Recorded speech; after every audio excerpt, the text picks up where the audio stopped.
right? So, explain ko lang to paano siya basahin. So, yung nandito sa left side kanji is ito talaga ang kanji na pag-aaralan natin. Then, we have sa right side, yung mga other tango or other vocabulary na pinagagamitan ng kanji. And dito, yung naka-highlight na yan is iyan talaga ang kung paano siya basahin. For example, pag nag-iisa lang siya, ang reading sa kanya is ichi. Ichi means one.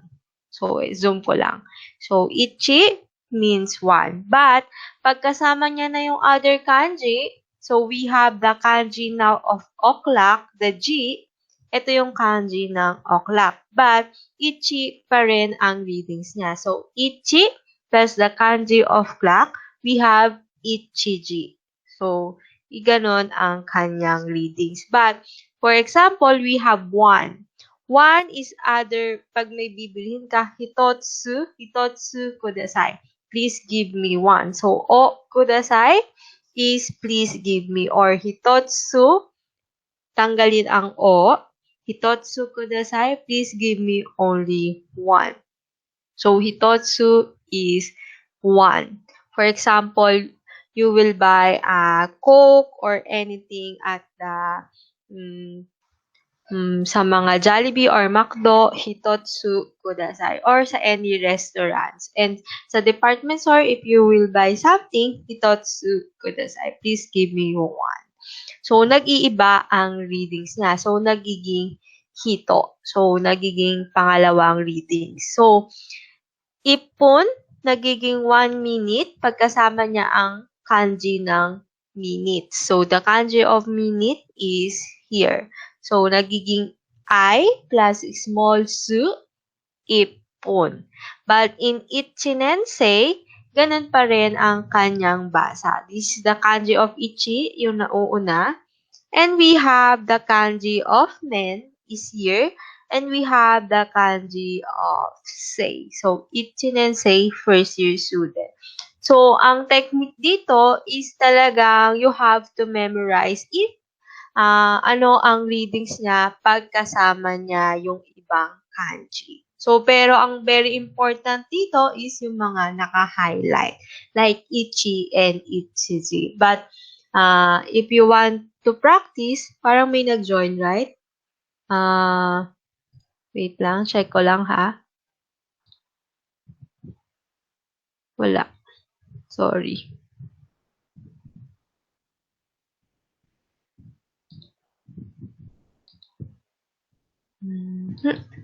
Wala pa si Sophie. So, if you have time, please try to memorize all the vocabulary na kasama ang kanji. But ang very important is yung mga naka-highlight. Iyan ang basic ni Nihongo.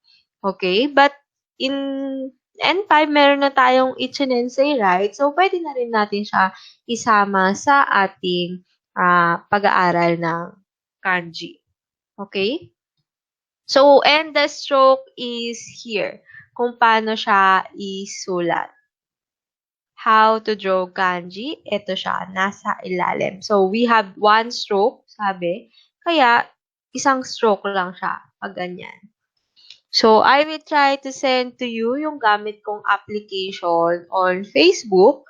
Kasi meron akong gamit na dictionary application for kanji. And nandun na din yung meaning niya. And meron siyang stroke, paano siya i-drawing. So, mas madali.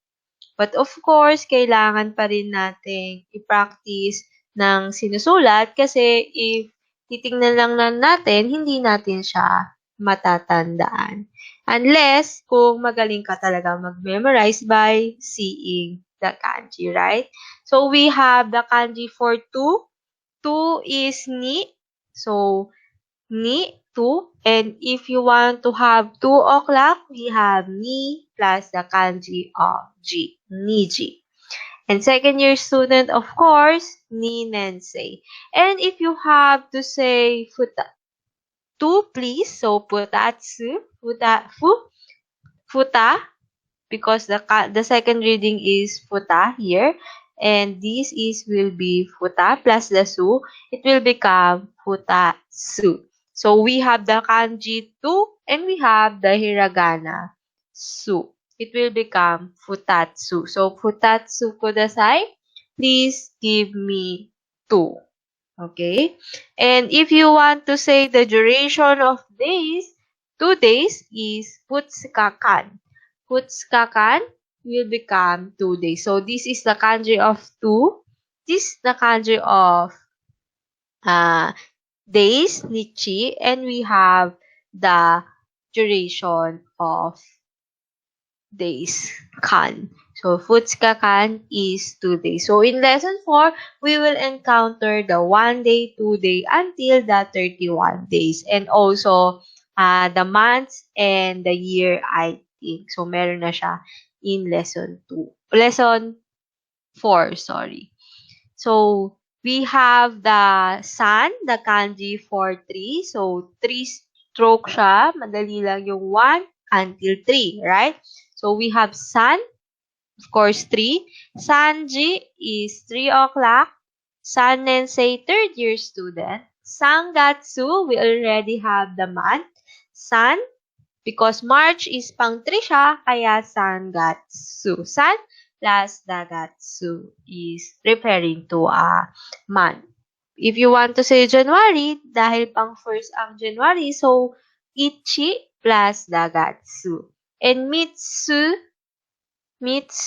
we have the small su, kaya naging mit. Mitsu is 3. Mitsu kudasai. If you want to say, please give me 3.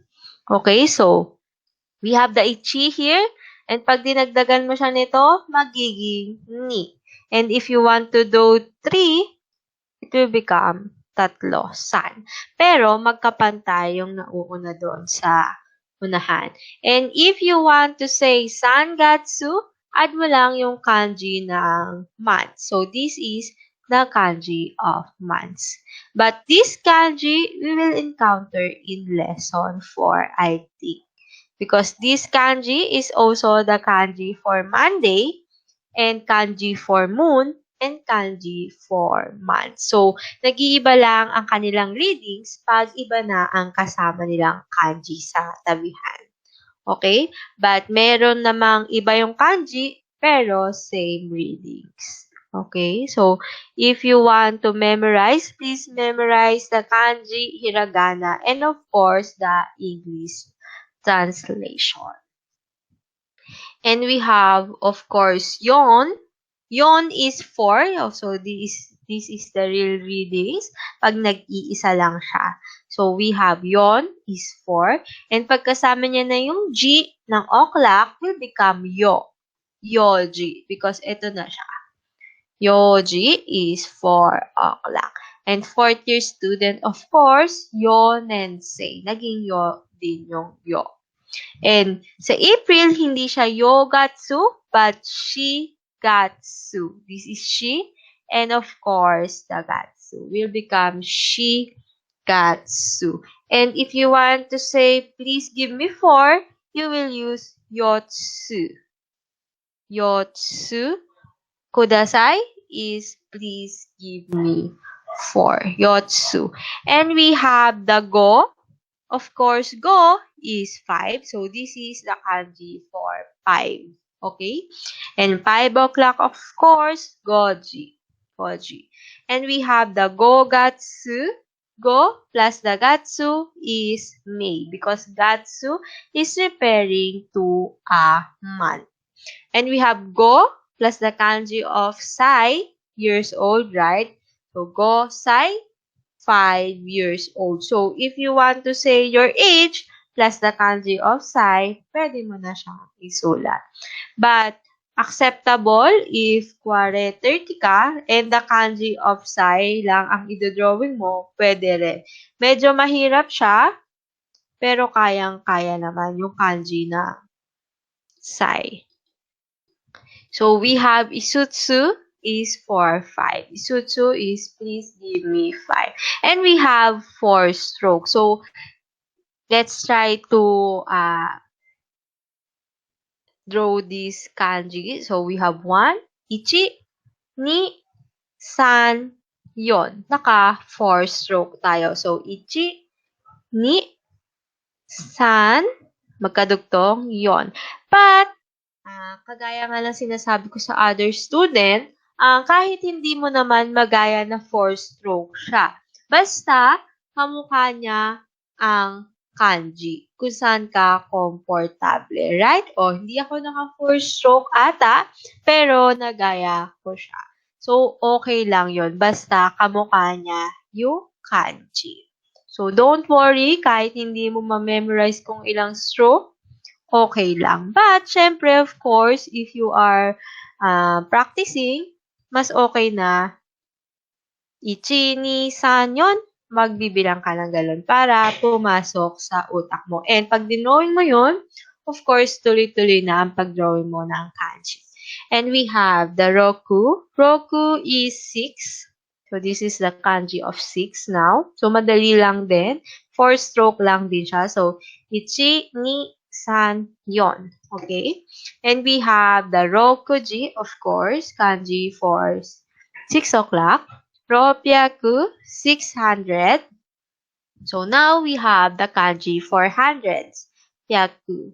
So, ropun, 6 minutes. And mutsu is 6. Mutsu kudasai. Please give me 6. And we have the kanji, of course, for 7. Shichi or nana. So, di ba sa 7, nana or shichi ang basa natin. Pag sa o'clock, shichiji. Right? So, and of course, sa month, shichi. So, shichi or nana, pag nag-iisa lang siya, 7. And we have shichiji, 7 o'clock. So, shichi plus the G kanji will become 7 o'clock. So, shigatsu is July. Shichigatsu plus the kanji gatsu is 4 months. And we have the nananin or shichinin is 7 people. So, we have the kanji for 7 and of course, we have the kanji for people. So, this is the kanji for people. So, we will encounter this second kanji sa lesson 4. So, lahat naman ng kanji na nandito is ma-encounter natin. But, in lesson 3, ito lang talaga ang focus, yung malalaki, kasi nasa basic pa lang ang lesson 3. Then, pahirap ng pahirap, right? So, don't worry, lahat ng nasa kanji dito na tango is ma-encounter natin when we'll go to another lesson. So, we have the nanatsu, 7. Nana plus the su is referring to ating, yung gusto mo. Pare, please give me 7 of this. Nanatsu kudasai. And we have the kanji for hachi. Hachi is 8. Hachiji is 8 o'clock. So, hapyaku is 800. And we have hasai and yatsu. Hasai is 8 years old. Yatsu is 8. Yatsu kudasai.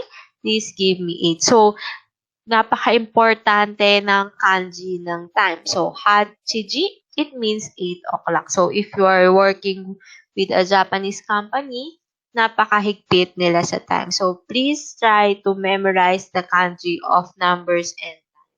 But, syempre, medyo alam naman na din nila ang romaji. So, gagawin lang nila, if hachiji, they will write 8 and the kanji of o'clock. Hachi-chi. Meaning, 8 o'clock. Okay? So, next, we have the Q kanji for 9. Q, ku, or kokono. So, of course, 9 is Q. Let me zoom in. Q is 9. Kuji is 9 o'clock.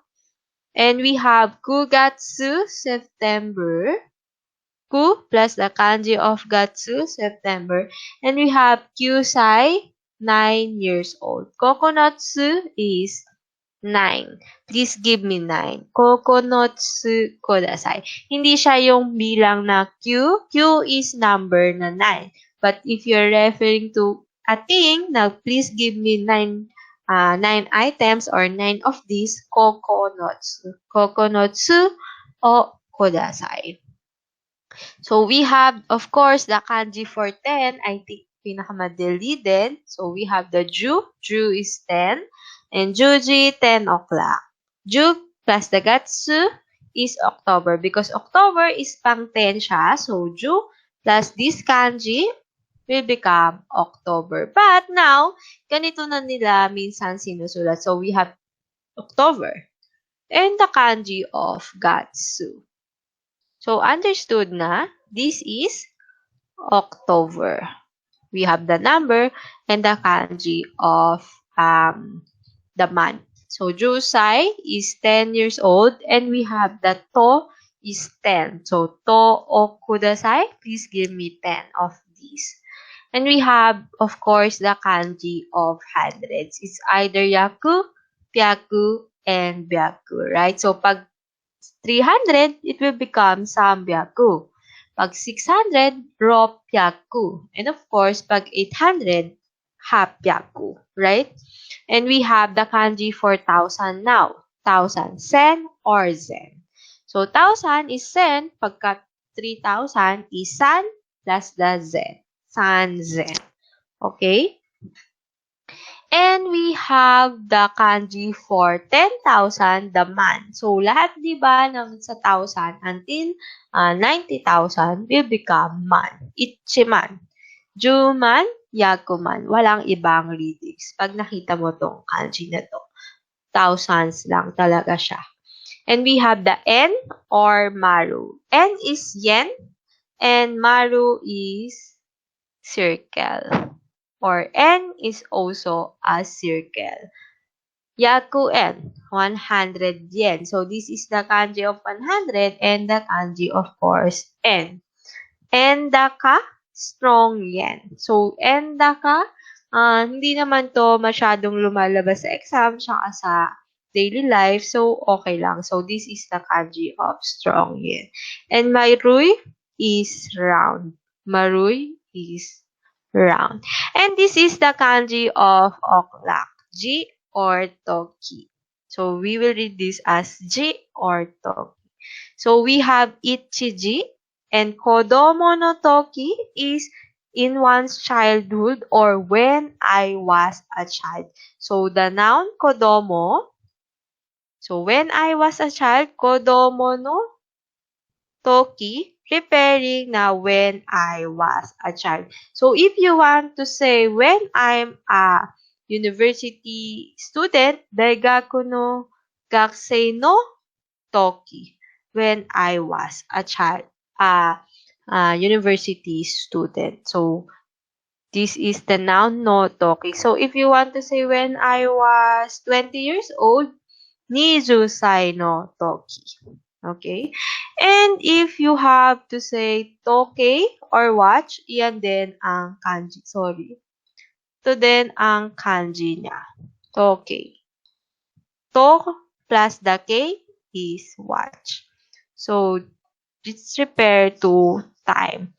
So, ito medyo mahirap siya. 10 stroke siya. So, let's try to draw this time. So, we have here, ichi, right? Ichi.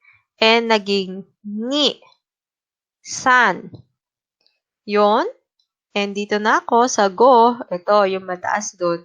Go. And humaba. Roku. Sichi is 7. Dito na ako. Sichi. We have the 8. Hachi. Q. And Ju. Yung maliit doon sa ibaba. Ju. Ayun. Yung tulglit. Ito. So, meron tayong ng kanji of time. Ji or toki. But, kahit hindi mo naman i-follow ang 10 stroke, basta na-drawing mo siya dahil jobu, it's okay. Diba? Hindi ako umabot ng 10. So, okay lang din siya. As long as na susulat mo siya ng kamukha ng kanji na yon. So, okay. So, don't worry if hindi mo ma-memorize yung stroke. Basta na i-drawing mo siya and you will able to read the kanji. So, pag na-practice mo naman na yan ng isang beses, I think kaya-kaya na yan sa susunod basahin. Basta makita mo lang yung kanji na yun. Ito pala yun. So, now let's move on frequency adverb. So, if you want to describe how often you do something, you can add frequency adverb to your sentence. So, like mainichi. Mainichi is every day. And yoku is often. Tokidoki is sometimes. So, if you want to say, I sometimes go to a coffee shop. So, in English, we have the subject I. Sometimes the frequency adverb. So, frequency adverb. And we have the verb go to. And we have the place, coffee shop. So, pag meron tayong destination, goal of movement, verb for destination, ang gagamitin natin sa place ay ni. Right? Because to go is iku. So, iku, kairu, and kuru sa place ay ni. Right? So, watashi, this is our subject. Watashi wa. And kasunod na agad ng subject, article na wa, is the frequency adverb. Tokidoki, frequency adverb.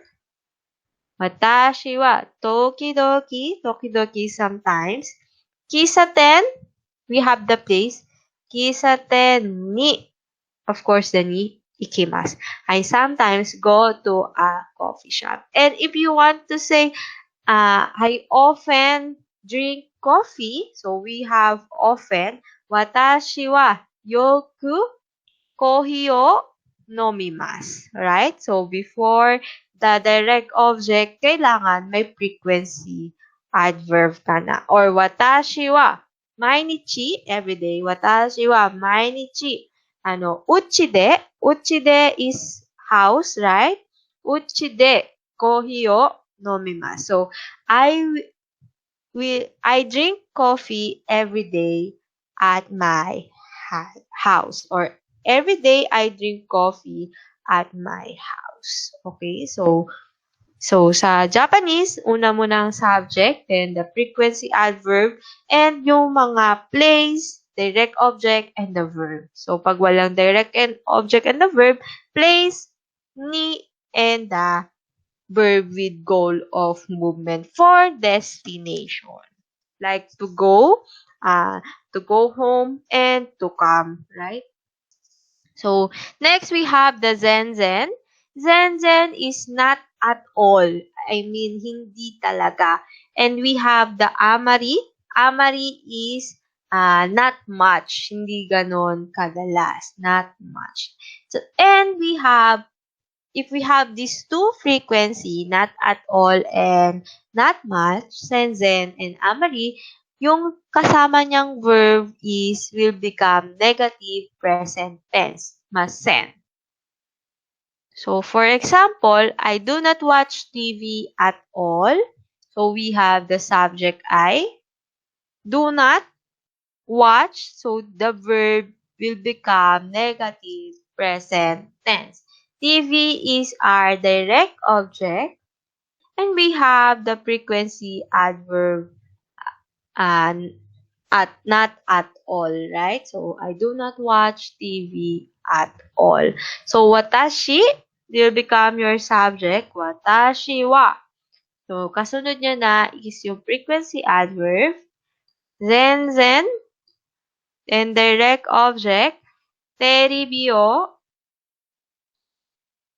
And of course, mimasen, because the mass form of miru is mimas, and we have the negative present tense, mimasen.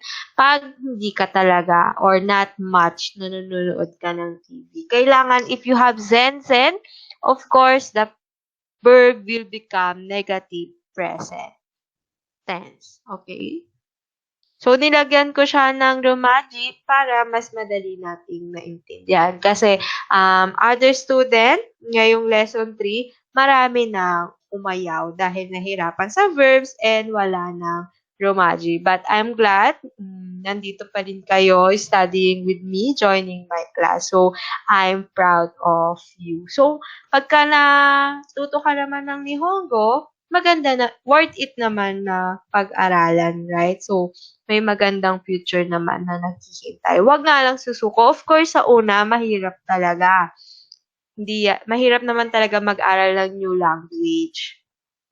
But, of course, after this lesson, I know kayang-kaya nyo na magsalita ng Japanese or baka intindi ng Japanese. So, we have now Takeshi does not study much. So, not much is amari. So, we have the subject. We have the verb does not study. And we have the frequency adverb, not much. So, Takeshi-san wa. So, we have the subject, Takeshi-san. And we have of course, the particle or topic marker, amari, frequency adverb, benkyo. We have benkyo suru, but negative present tense is benkyo shimasen. So, Takeshi-san wa amari benkyo shimasen. So, we have practice here. So, how often do you do the following activities? Answer the question using the expressions below. So, we have the number 1 or example, hon o yomimasu ka? Hon is book and yomimasu is to read, right? So, do you read books or are you reading books? Yoku yomimasu. So, I often read books. Yoku yomimasu. And we have iye, amari yomimasen. So, wait lang po si Sophie. So, iye, amari yomimasen. So, I don't read that much because amari is not much. I don't read much. So, we have to try number 1. So, sportsu. Sportsu is sport. So, this is the katakana of sports. O shimasu ka? Do you sports or how often do you do sports? So, can you try to answer, Jovalin-san?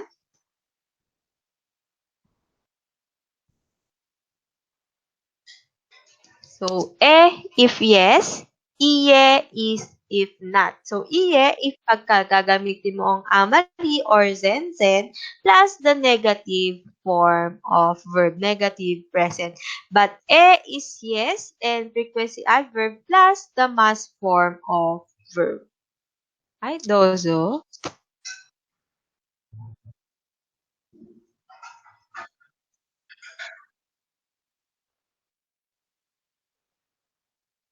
Shimasen. Yes, because shimas is to do, this is your verb. So, iye, amari, shimasen. So, watashi wa, iye, zen shimasen. So, ako hindi, zen shimasen. And let's try number 5. Kohi o nomimasu ka? How often do you drink coffee? Kohi o nomimasu ka?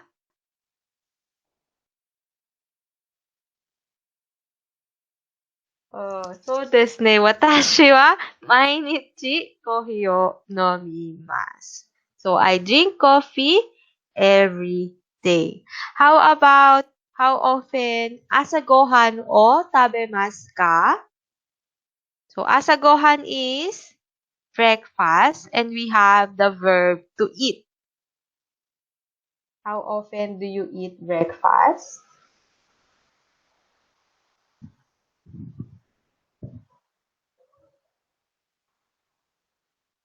Yoku?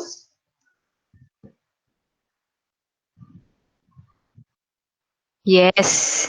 Yoku tabemasu because often I eat breakfast. Or Nasagohan o yoku tabemasu. So, accept ko lang si Sophie.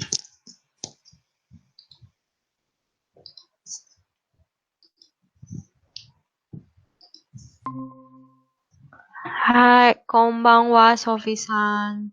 So now we will continue our lesson last week, lesson 3. So mamaya, iwan ka lang ng for 10 minutes, we will discuss the kanji. Kasi kanina, inuna namin ang kanji ni Jovelyn-san. Hi! Arigatou gozaimasu. So now we have the masenka. So we have the mas, right? Maska. So in Japanese, if you want to extend an invitation, you will use the verb plus the masenka. The present tense negative verb plus the questions ka. If you want to extend an invitation. For example, do you want to have lunch with me? Or what do you say to having lunch with me? So we have the direct object, hirugohan. Hirugohan is lunch. And we have the o. And we have, of course, the verb for to eat. Because to eat is taberu. To eat is taberu.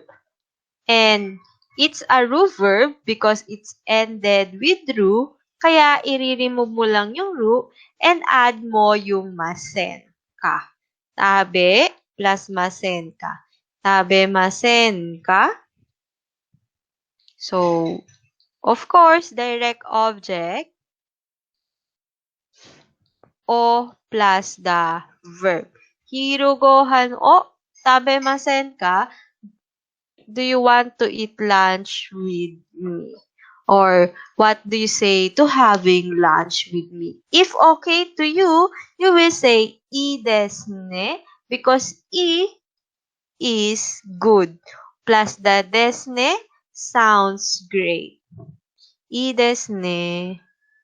If the schedule or the invitation is okay with you, you will respond, I desu ne sounds great. So, sa mga J-drama or sa anime, I desu ne. So, or pag may ipapagawa sa'yo, I desu, it's okay or it's alright. I desu. Or, simply as, daijoubu desu. Daijoubu is, it's okay.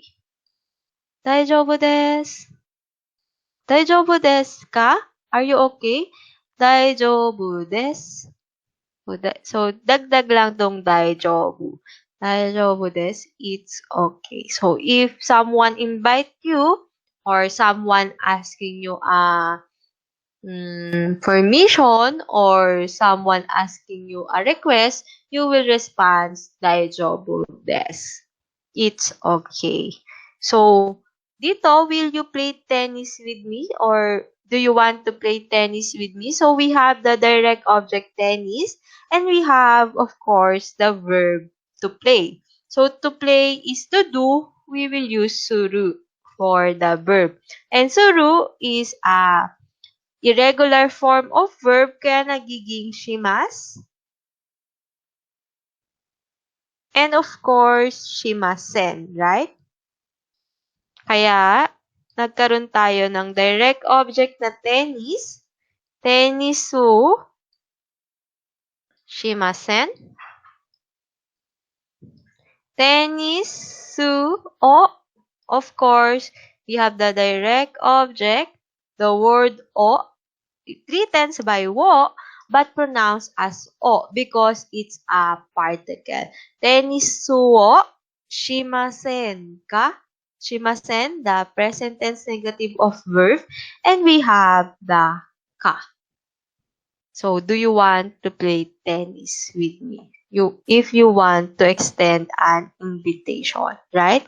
And if inconvenient for you and hindi ka pwede today, you will respond as is no, like iye.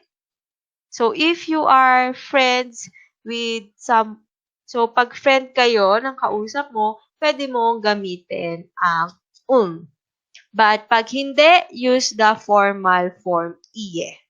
No. Choto. Choto is, it's in English, it's a little, but if you will respond like this, choto, understood na yon ng mga Japanese na it's slightly convenient for me right now. So, for example, last time, tinanong ko if okay lang ba na Wednesday, dapat yun, i desu ka? So, i desu ka if it's okay because i is good and i is okay. And palitan mo lang to ng ka. I desu ka? Okay ba? It's okay. And if not, you will respond to me, sumimasen. Sumimasen is sorry, chotto.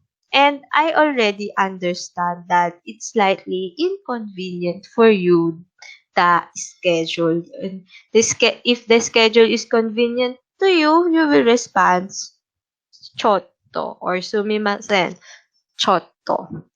Okay, so iyan yung naririnig na choto. But also, choto is a little. So, please give me a little.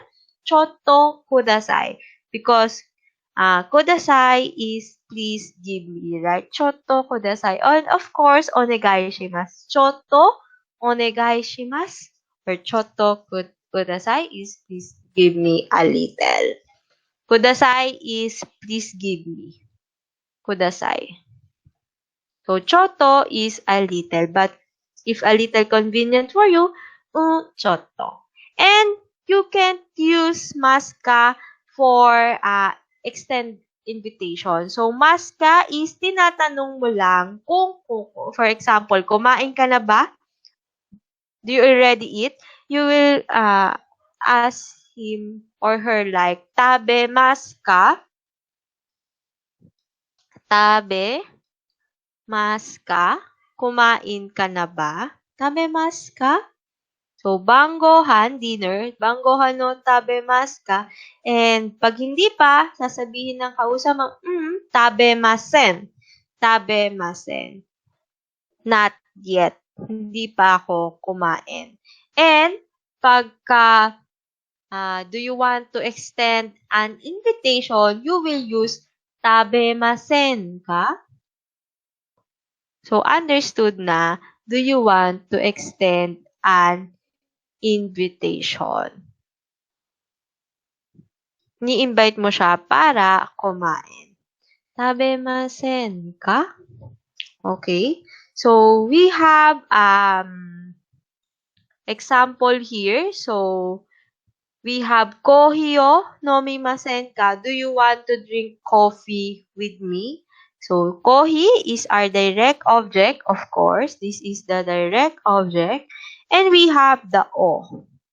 So, after the direct object, kailangan talaga ng o. And we have the present tense negative form. Nomimas, nomimasen ka. This is our verb. So, make suggestions using the cues or make an invitation using the cues. So, we have example here. So, let's drink coffee or do you want to drink coffee with me? So, we have the direct object coffee will become kohi. And o, nomu, nomimasen ka. To drink is nomimas. But sabi, present negative will become nomimasen. So, nomu, it's a you verb, remove the you and replace by I. And add mas and or masen. But this time, we will add masen ka. So, let's try number 1. See a movie. So, we have the verb see. Ito siya, miru. And we have the direct object, movie. So, if you want to extend an invitation, you will say, direct object first, eiga o mimasen ka?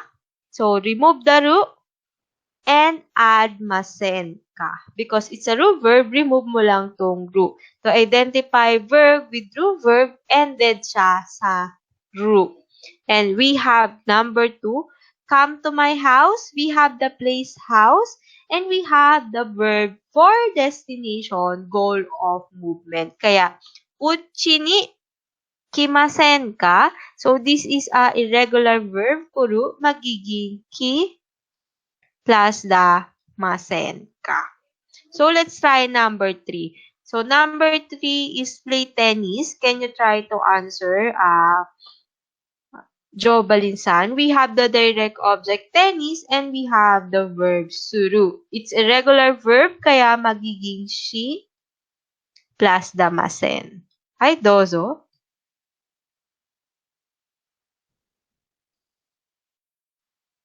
Yes? Tennis wo shimasen ka? Hi, tama. Bachiri desu yo. It's perfect. How about Sophie-san? Meron ka bang mic ngayon? Yes. Yes. So, let's try number 4. Eating dinner. Let me zoom in lang. Sorry. So, we have the verb to eat. Taberu. Yung taberu, magiging tabemasen ka. Tabe plus damasen ka. Because it's a ru verb, kaya re-remove yung ru and papalitan ng masen plus the ka if you want to extend an invitation. Do you wanna eat lunch or dinner with me? Sorry. And dinner is in Nihongo is banggohan. So we have the direct object first and o and the verb. So verb is tabemasen ka. Hi, can you try to answer? Bangohan Yes. tabemasen ka? Yes. And put the o. Banggohan o tabemasen ka. Hi, Dozo. Banggohan o tabemasen ka. Hi, arigatou gozaimasu, Sophie-san. So, do you want to eat dinner with me? So, if you want to ask your mom or your friends, banggohan o tabemasen ka? And we have number 5, study in the library. So, we have the place, toshokan. We have the verb benkyo suru. Again, suru is a regular verb, kaya magiging shimasen ka. Benkyo shimasen ka. And we have the place toshokan. Of course, we have the toshokan de benkyo shimasen ka. Do you want to study with me at the library? Because library is toshokan and we have the verb benkyo suru. Sorry. Benkyo shimasen ka. So, hindi ni ang gamit natin sa place because hindi naman siya goal of movement for destination. Pwede natin siyang lagyan ng direct object, right? And we have number 6, talk at a coffee shop. So, we have the verb talk, hanasu, and we have the place coffee shop, kisaten. So, kisaten de hanashi masen ka? Do you want to talk at the coffee shop? Kisaten, coffee shop. Kisaten de hanashi masen ka? So, kisaten de hanashi masen ka? You are inviting someone to talk at the coffee shop. So, we have 7, drink tea at home. We had the place home will become uchi. And we have the direct object ocha, tea. And we have the verb nomu. So, what will you say if you are inviting him or her to drink tea at home? Can you try to answer, Jo Balinsan?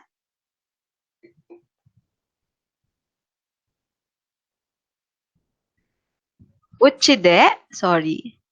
Yes. Ocha wo nomimasen ka? Because we have, yes, dozo.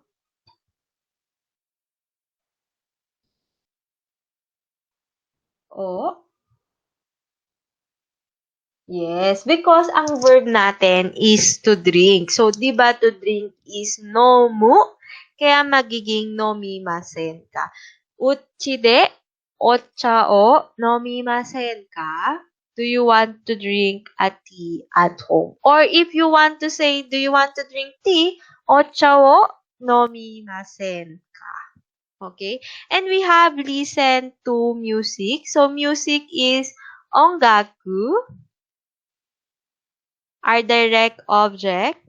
And we have, of course, the particle wo, but read as o. Written lang siya ng wo, but pronounced as o. Okay? So, ongaku wo. And we have to listen to music. So, this is our verb. Kiku will become kiki. So, can you try to answer Sophie-san, number 8? Ongaku kiku masen. Kikimasen. Yes, kikimasen plus the ka. Hai, tadashi desu yo. So, ongaku wo kikimasen ka. So, don't forget the o because it's a particle. So, if you have direct object, kasunod nito ay o. This is o, written in hiragana. And of course, yung verb mo na may masen plus the ka because you are inviting someone. So, if you have a place, ang kasunod naman ng place mo ay de. If you have direct object and the verb, like sa number 7. So, we have the place home, kaya ang place natin is uchi. Home is uchi. So, after ng uchi, of course, we have the de. So, lalakihan ko yung de para ma-identify natin na particle siya. Uchi de. We have the direct object ti, ocha. Ocha. And of course, the particle o. Dito siya, written siya ng wo again, but pronounced as o. And we have, of course, the verb to drink is nomu. Kaya magiging nomimasen. Nomimasen ka? So, do you want to drink tea with me at home? So, ganyan ang kanyang word order. Same sa word order na pinag-aralan natin last week. Lagi siyang ganon. Pero, pagka-place and I will go, we have the verb of movement, we have the place, ni, and of course, ikimas. I will go to mall. So, mall is our place. Moro ni ikimas. So, if you want to extend an invitation, moro ni ikimasen ka? Do you want to go to mall with me? And we have the place McDo. Kunwari, I will go to McDo. McDo ni ikimasu. But if you want to extend an invitation na do you want to go to McDo with me, so you will use makudo. So, makudo in Japan is makudo narudo. Makudo narudo.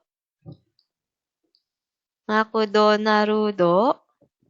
Ni ikimasen ka, right? Ikimasen ka, the negative present tense of the verb. Ibig sabihin, niyayaya mo siya na magpunta ng McDo. Ikimasen ka.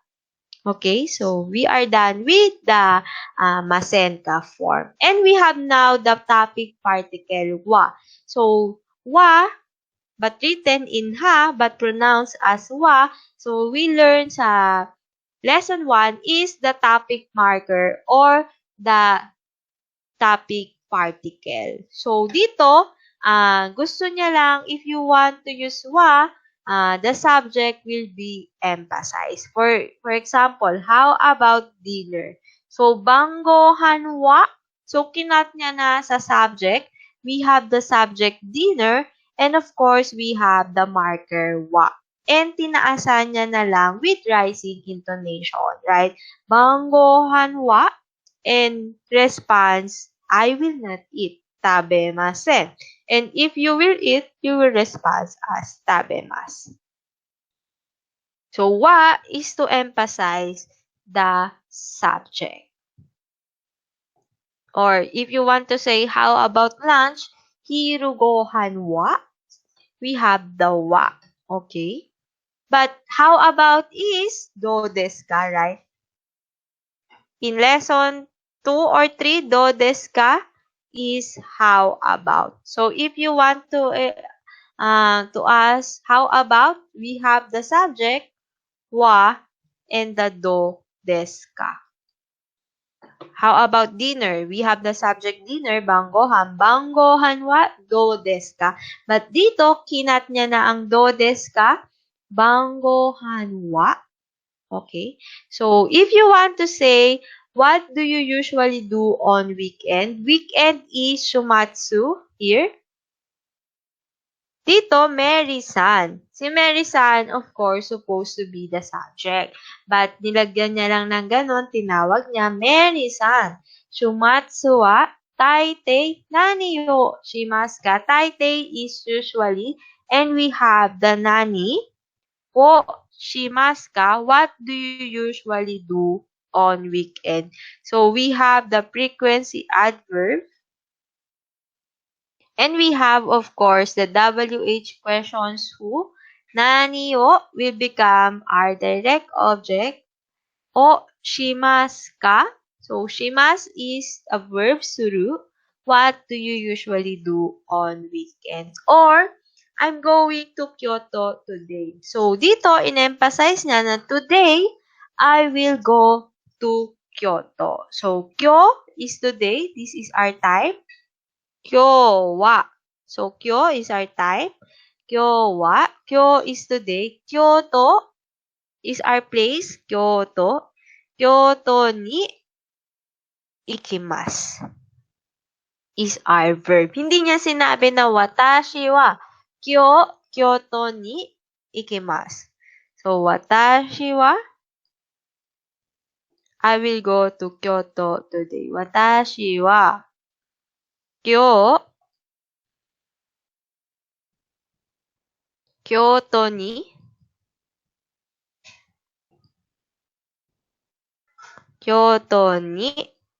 ikimasu. So, hindi niya in-emphasize yung sarili niya.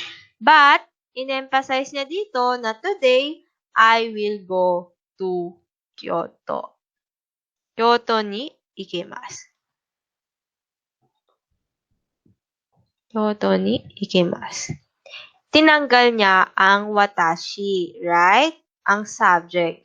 But, ito ang kanyang sinubject. Kyo wa Kyoto ni ikimasu. Because, dito, he want to emphasize na ngayong araw, pupunta siya ng Kyoto. If you want to emphasize that today, you are going somewhere.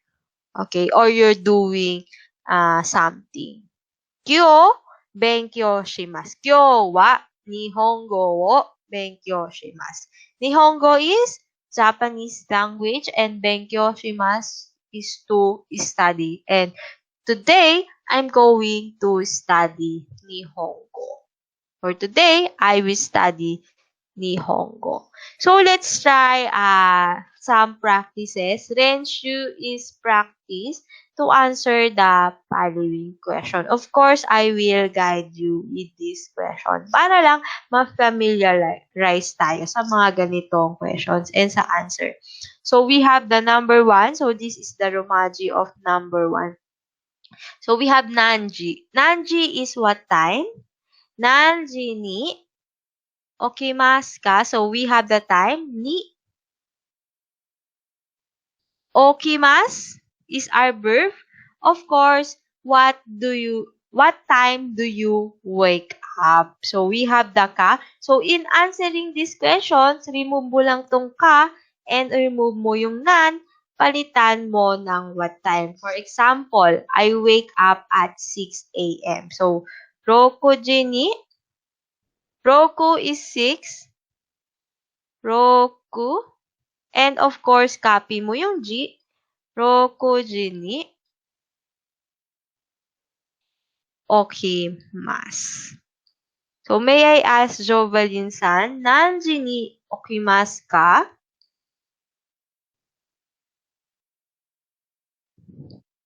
1 o'clock?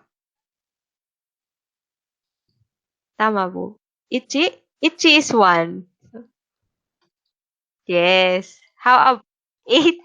Hi. 8 is hachi. Daijoubu desu. Hachi. Hai, dozo. Hai. Hai. 8時に起きます. How about Sophie-san? What time do you wake up? So, pwede mo sabihin sa akin yung English para maal natin sa Japanese. Yung time. 8? 8:30. 8時半. 8時半に起きます. So, I wake up at 8:30. 8時半に起きます because 8:30 is 8時半. So, I wake up at 8:30. So, watashi mo tokidoki 8時半に起きます. Sometimes, I also wake up at 8:30. So, 8時半に起きます. How about number 2? Doko de benkyou shimasu ka? Doko is the W questions for where. Kaya doko, ang sagot mo dyan ay place kung saan, right? Where do you study? Doko de. So, yung naka-blank, saan ka na nag-aaral? Kung sa bahay ba? Kung sa coffee shop? Doko de benkyou shimasu ka? So, watashi wa uchi de benkyou shimasu. Or simply as, uchi de benkyou shimasu. How about Jobalin-san? Toshokan? De? Yes. Toshokan de benkyou shimasu. So, how about Sophie-san? Can you try to answer number 2? どこで勉強しますか?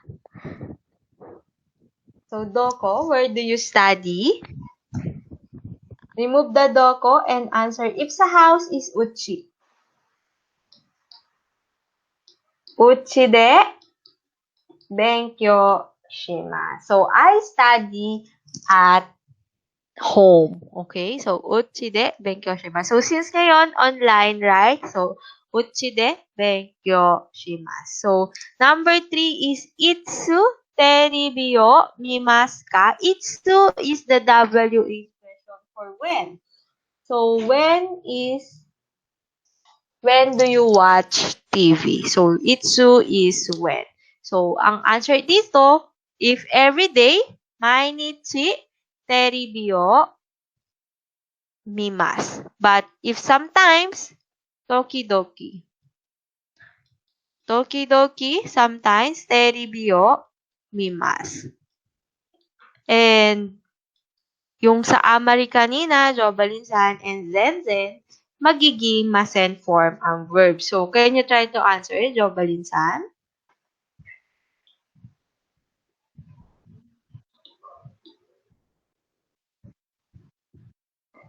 Tokidoki is sometimes. So, tokidoki yo mimasu. Yes. Watashi wa tokidoki yo mimasu.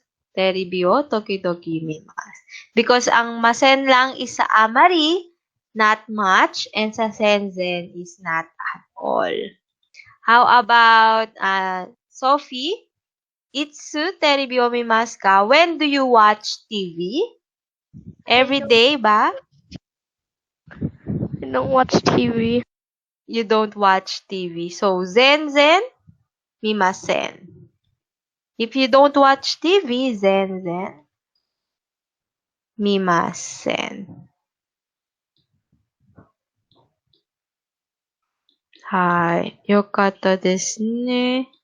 Yokata is glad. So, watashi mo ima zen mimasen. Terebi o zen mimasen. Lagi lang YouTube or Netflix. Hai. Zen mimasen if you don't watch TV at all. Pag not much naman is amari mimasen. So, amari is not much. I don't watch TV that much. Amari mimasen. Please memorize amari mimasen and zen mimasen. If sometimes, tokidoki, sometimes is tokidoki, of course, the mass form of verb. Tokidoki mimasu. Hai. Tokidoki mimasu. I sometimes watch TV. Tokidoki mimasu. And let me erase this. So, let's try number 4. My ban. My ban is number 8. Sorry, yun nasa huli. Here. My ban is every night. Nanji goro nemasu ka? Nemas is to sleep. So, at about what time do you sleep every day? So, if I answer this, my ban, Juji is 10. Ju is 10 plus the G. Juji goro nemasu. Every day or every night I sleep at about, because goro is at about 10 o'clock. Nemasu. How about Jovalin-san?毎晩 nanji goro nemasu ka? 12 is Juniji. Sorry, Juniji. Right, dozo. Yes,毎晩 Juniji goro nemasu. How about Sophie? What time do you sleep every night? 12. 12. Hi, Juniji. Right, dozo. 毎晩 Juniji goro nemasu. 12. Hi. So, ito yung sasagot mo. Yung nasa baba. Dozo. Can you try to answer? 毎晩 12時頃 nemasu. Every night, I sleep at about 12 o'clock. So, 12 o'clock is 12時. So, can you try to read this, Sophie? 毎晩10時頃寝ます。 Yes. 毎晩12時頃 nemasu. Or simply as 12時頃 nemasu. Or 12時に nemasu.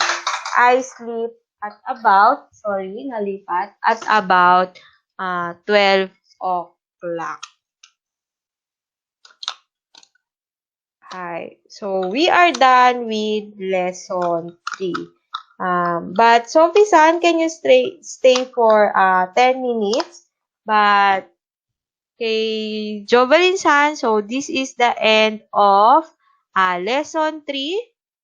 So, sa lesson 4, we will encounter the past tense of verb. So, thank you for joining today, Jovelyn-san. Arigatou gozaimasu and otsukare sama deshita. So, kaya na bang sabihin ang otsukare sama deshita? Right, dozo, Jovelyn-san? Yes, bachuri desu yo. Yokata desu ne. Hindi na tayo nabubulol. So, you can leave now and meron pa kaming